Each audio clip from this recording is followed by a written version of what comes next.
Imagine just this constant nagging, almost maddening voice inside your head. Yeah, dictating everything. Exactly. Demanding perfection, threatening total disaster if you don't comply. It sounds terrifying. It is. And that's where our deep dive takes us today, right into the frustrating, often scary reality of living with undiagnosed OCD. Obsessive-compulsive disorder. Right. Here on the deep dive, we take these complex topics, sift through the sources, and pull out the key insights for you. Giving you that shortcut to being well-informed. We aim for those aha moments, maybe some surprising facts, and hopefully keep it engaging. Definitely. So today we're diving into a really personal story. It's Kirsten Pagacz's book, Leaving the OCD Circus. And this isn't like a dry medical text, right? No, not at all. She calls it a street-level account. It's someone who lived it, deep in it, and found a way out. That first-hand perspective is so valuable. It really is. Our mission today is to unpack how insidious OCD can be, look at its different forms, and crucially, see how Kirsten learned to sort of shut off that endless noise. That fan of compulsions, as she puts it. Yeah, and reclaim her life. So for you, the listener, wanting to grasp these complex human experiences, let's get into it. Okay. Let's start before OCD really took hold. Kirsten talks about this soul fossil moment. Longfellow Park, 1974. She's 8. A time before the stranger arrived. Totally. She describes just pure joy, smelling the grass, the dirt, the metal swing chains, feeling alive, content, untucked shirt, dirty knees. Just being a kid. Right. Finding even flies magnificent, hanging from the jungle gym, heart pumping. That was life for her then, before she even knew the name OCD. A baseline of simple happiness. But then, 1975, a Sunday night, she's 9 years old, standing by her dad's Chevy Nova after a weekend visit. And that's when it starts. That's when she hears it, this soft voice, kind of in her head, but also like from above. It says, "Want to play a fun game?" It's tapping. The stranger? Yep. And the rules are incredibly precise. Tap your index finger exactly on the same spot on the car hood 27 times. 27. Wow. Perfect pressure, no mistakes. And the payoff. Why would a kid do that? The promise was feeling calm, secure, that everything would be right again. That's the lure. Ah, okay. So in chaos, even a demanding game offers a feeling of control. Exactly. And she felt special, like the secret game was just for her. That makes sense. But it wasn't easy, I gather. No, she failed right away. Had to keep restarting. And the stranger was instantly judgmental, harsh. Ooh. She just craved hearing him say, "At ease, soldier."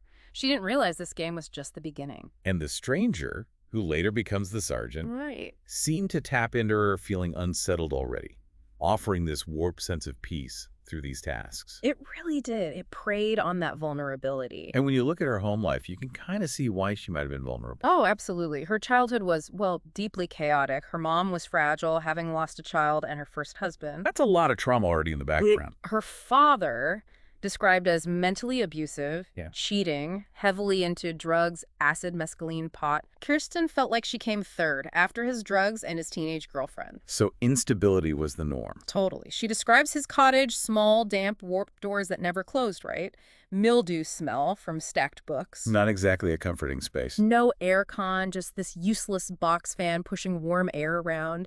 Wild orange tiger lilies outside she never liked. The physical environment reflects the internal turmoil almost. And the sensory stuff, drug parties, really loud Pink Floyd, the screaming on Dark Side of the Moon terrified her. Oh, I can imagine. Geometric shapes projected on sheets. She was constantly scared, couldn't sleep, begged him to turn the music down. He wouldn't. So in that kind of unpredictable, overwhelming world, Yeah. a young mind is desperate for any anchor. The tapping, the rules from the stranger, later the sergeant, it makes a twisted kind of sense. It offered a sense of control. A perceived sense, yes. A temporary peace. The sergeant became this like internal source of order in a crazy life. It's a classic, though deeply unhealthy, coping mechanism. And as she got older, this need for order, it latched onto cleanliness. Ah, the cleaner's better phase. Right. Influenced by TV commercials, she had this idea of a perfect life involving spotless kitchens. That idealized image. She wanted that. So her bedroom became this sanctuary of control. Maximum clean. Obsessively tidy, dusted, polished. She describes her sock drawer, all socks folded into perfect little balls. Facing the same way. Facing the same way in color-specific rows, nothing out of place. That external order made her feel better inside. It's a way to manage the internal chaos externally. But it could go to really extreme, dangerous places, like the dusty light bulb incident. Okay, this sounds intense. Sargent points out this impure, dusty bulb in her closet. She's distraught. Her perfect room is tainted. The obsession takes hold. She has to fix it now. She makes this precarious ladder, a kid's chair, stacked books, and then her gerbil tank. Oh no, with the gerbils inside. With her beloved gerbils inside. She puts the tank on the chair, heavy glass top on it, stacks more books, climbs up, aims Windex at the bulb. Just to clean it. But Sargent ups the ante. Take the bulb out, spray into the hole. If you ever wish to be loved again by your family, you have to complete this task. That manipulation, Yeah. tying it to love and family, that's brutal. She unscrews the hot bulb, sprays Windex in the socket, reaches in to wipe, Oh God. gets electrocuted, thrown to the floor. When she comes to, she sees the glass top from the tank. Yeah. It had fallen and killed her gerbils. Their eyes had popped out. That's horrifying. Absolutely horrifying. It really is. And it just lays bare how powerful OCD is. That need for peace of mind, driven by the disorder, it overrides everything. Logic, safety, love for her pets. Driven by that threat of losing love. Exactly. The surgeon's voice completely hijacked her rational thought. It's a devastating example. Things didn't get easier in high school. The compulsions just escalated. New forms, new targets. Yeah, like Checker Maximus, Yeah. intense checking rituals, checking and relocking the door How many times? more than 50 times before she could leave for school. 50. Wow. And driven by Sargent would flood her mind with violent visuals of what would happen if she didn't comply perfectly. constant fear. And appearance became a huge obsession too, needing to look sharp with it together, perfect. The pressure to seem okay on the outside. She started smoking for anxiety, tried to get a St. Tropez tan on a roof with baby oil and tinfoil, Oh dear. got completely burnt. Sargent just screamed, "Fail!" in her head. Always the judgment. Then came the cord checking. Cord checking. Before leaving the house, she'd have to crawl around and make sure every single electrical cord was perfectly straight, from the plug to the appliance. Perfectly straight, like no kinks, no bends. Exactly. Tugged gently, smoothed out. If one wasn't perfect, she couldn't leave. It could take an hour, lots of restarts. And the fear behind that one. Electrical fires, houses burning down, people dying, all because of her unforgivable negligence. Sargent really had her hooked. And during this time, something else emerged too, right? What's sometimes called a shadow syndrome. Yes, exactly. Alongside the OCD, she developed an eating disorder. Obsessive calorie counting. Counting out loud. Mumbling it, even on dates. 1 strawberry Pop-Tart equals 200 calories. She felt like a walking bruise. And Sargent fueled that too. Oh, yeah. Telling her she wasn't smart enough, pretty enough, exotic enough, just amplifying every insecurity. It's so important to understand that connection. OCD often doesn't exist in isolation. It can intertwine with or mask other issues like eating disorders, anxiety, depression. She was desperate for relief, trying to find distractions. Right, what? Driving gave her freedom, so she drove constantly. Later, it was drinking, cocaine.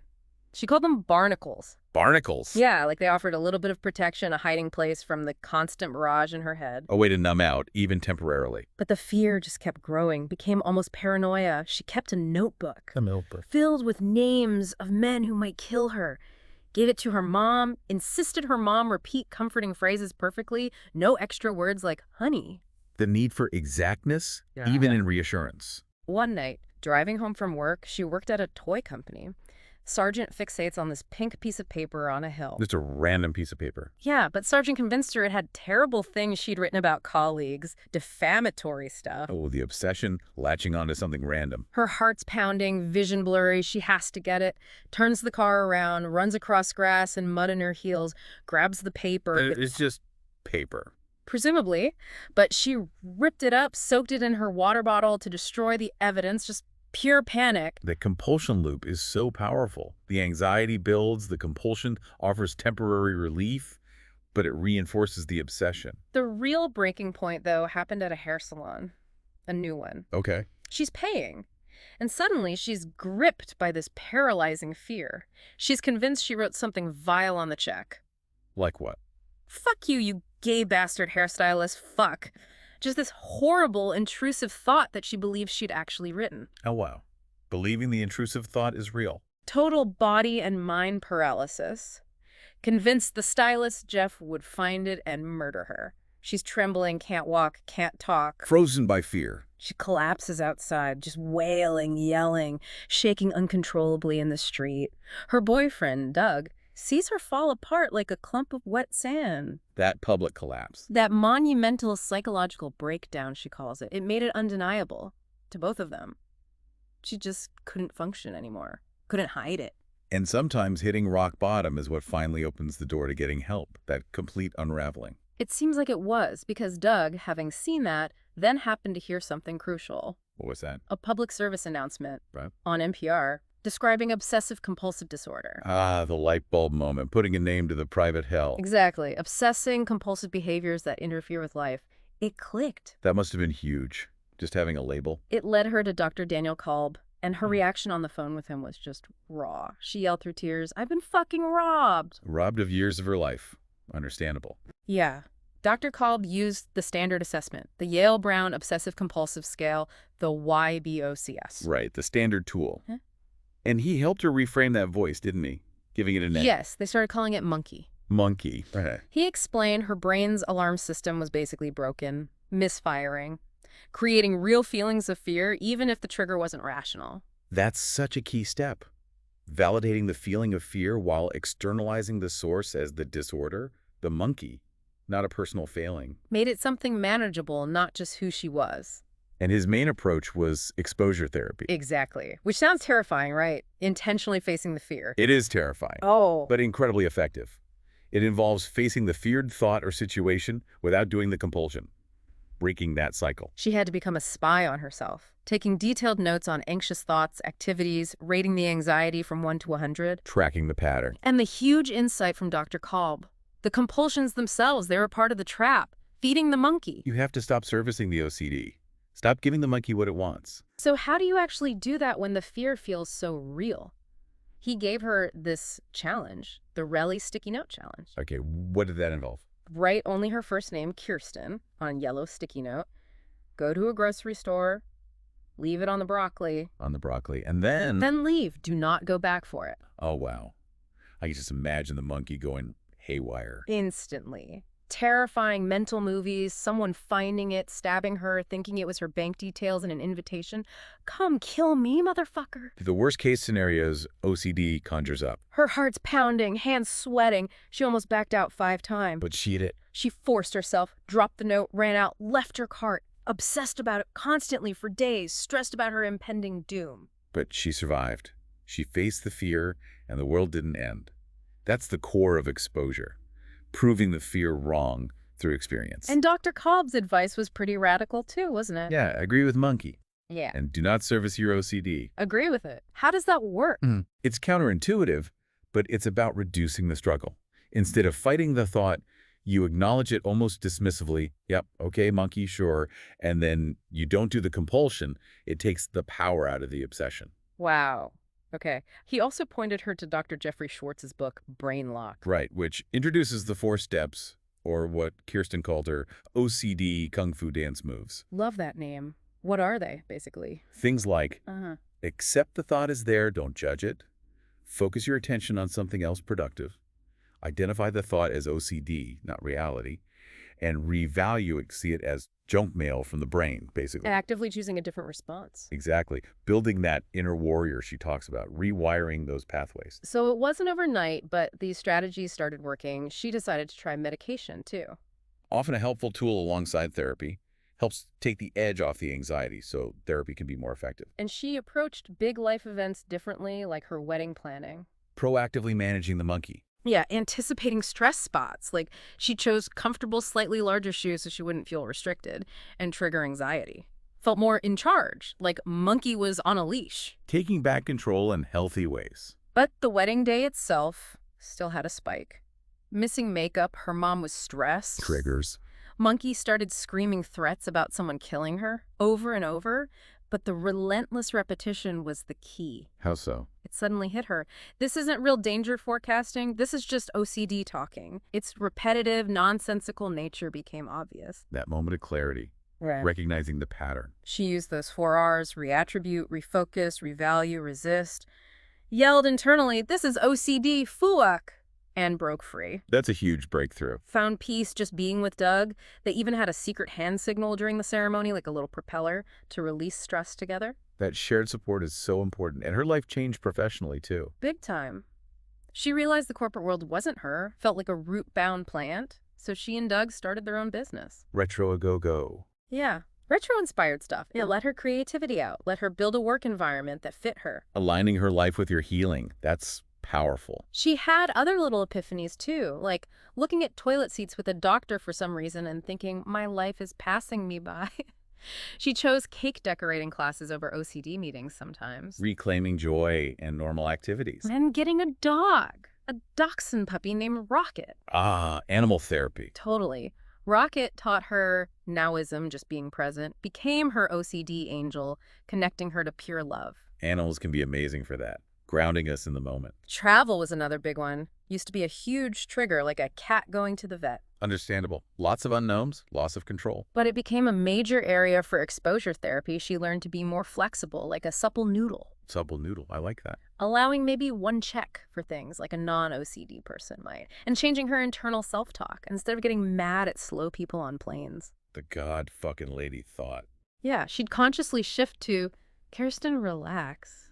That deliberate internal shift. That mindful self-correction is vital. She also used mindfulness concepts, being behind the waterfall, letting thoughts flow by without grabbing onto them. Observing without attachment. And finding moments of being in the pocket, like a pleasurable groove, maybe while writing, finding flow. These sound like really practical grounding techniques. And maybe the biggest realization was about love. How so? She uses this analogy.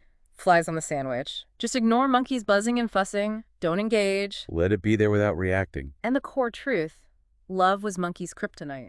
Love is the antidote. Yeah, loving herself fully. Lumps, bumps, moles, warts, monkey and all. That self-acceptance transformed Monkey into Chimpsy. Kimsey. Like a cuter, less threatening prankster she could almost ironically agree with. Yes, Chimpsy, everyone is going to die 1,000 deaths, then just move on. Taking away its power through acceptance and even a little humor. She learned to live in the dash, that space between birth and death date on a tombstone. Not waiting for life to start, but driving toward it now. Actively participating. Nudging herself back with kindness when she strayed. So where is she now with it all? Is the OCD gone? She says it's much more manageable. Not gone, perhaps, but manageable. She has more time, more imagination, more joy. That sounds like recovery. Not necessarily a cure, but a transformed relationship with the disorder. Exactly. She doesn't need thrill rides like the zipper to feel alive anymore. She prefers looking at clouds from a plane. Finding peace in simpler things. And get this, she leaves her sock drawers sort of unorganized on purpose. Ha! That's brilliant. A true sign of liberation from that specific compulsion. Her story really shows that change is possible. It really does. What an incredible journey, right? From being completely tormented by undiagnosed OCD to finding ways to manage it with awareness, self-compassion, and finding real joy. It's about learning the disorder's tricks, accepting imperfection, and finding strength in, maybe surprisingly, surrender and love. Absolutely. And the core takeaway for anyone listening, whether they struggle with OCD or just want to understand it, is that you are bigger than the disorder. It doesn't have to define you. Right. By learning to spot its voice, using these kinds of mindful strategies, choosing presence over compulsion again and again, you really can change your relationship with it. Building that inner warrior. Finding freedom. Exactly. Kirsten learned she could find peace even with the pain still there sometimes, like weeding a garden while also planting flowers. That's a great metaphor.